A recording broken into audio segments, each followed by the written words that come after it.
Chris Borland had a bright future as a linebacker in the NFL, but one day, one routine day in training camp, he was involved in one routine play, and it was that hit that made him think about his life and what it could become if he took more such routine hits.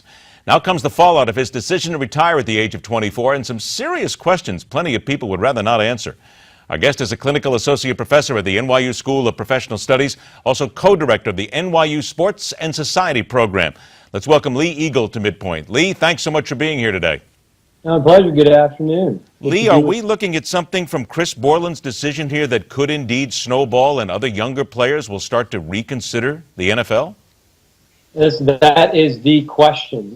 Will players, younger players, and current players start to think about whether or not they're going to play professional football? It is really the question that comes out of the story, and I think actually the question for the National Football League, and as well as for organizations in the youth level and at the highest amateur level. Do you sense perhaps a little bit here that in light of everything we've learned in the last few years, and even the fact that the NFL, let's be very honest here, covered up a lot of findings over the years with regard to head injuries to their players, that people are now going to start wondering if indeed the NFL has the players' best interests really at heart? That is a great question because it's a tough question. The science is not entirely clear, but it is becoming more and more clear that there's a relationship between head injuries, football, and people's health. And I think that really what you're getting at is, again, it's another one of the questions in a way that the NFL really needs to ask, or it's really under the umbrella of that big question that the NFL really needs to do some searching on. When we talk about questions that need to be asked, we're just seeing some video of young kids in Pop Warner football. Isn't the bigger question now going to be those next generations, those parents that are now going to look and wonder if their kid deserves to get his head knocked around and maybe become a vegetable later on in his life?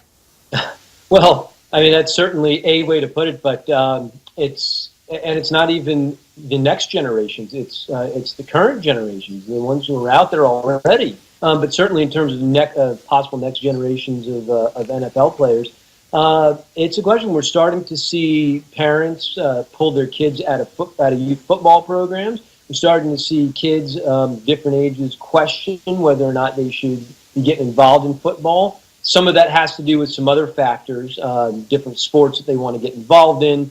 But there's socioeconomic factors here as well, because there are a lot of kids from poor neighborhoods who want to play football because they see it as a way to go to college, get money, make a living. It sure is, and if you really sort of continue down that line of thinking and take it out to its extension, there's a question there about who's going to be the demographic, or what is going to be the demographic that ends up playing football. Will people of means you end up paying to watch poor people slug it out on, for lack of a better term, but really slug it out, knock heads around on football fields. Do you think we're looking at a real change here? I got about 35, 40 seconds left here, but a real change now in football going forward, that people are really going to stop to think twice about watching the game itself?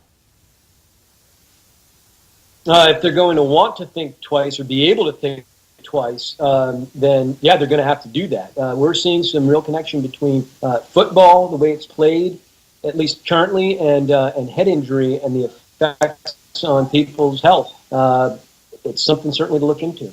And I'll tell you what, I've talked to a lot of friends over the years. I've done a lot of stories on this issue, as a matter of fact, and talked to a lot of medical professionals, some of whom have told me, they said they would never say it out loud, but they said that football will never be safe for the human body simply because of what it is and what it entails. That in itself is frightening if that ever becomes part of the discussion.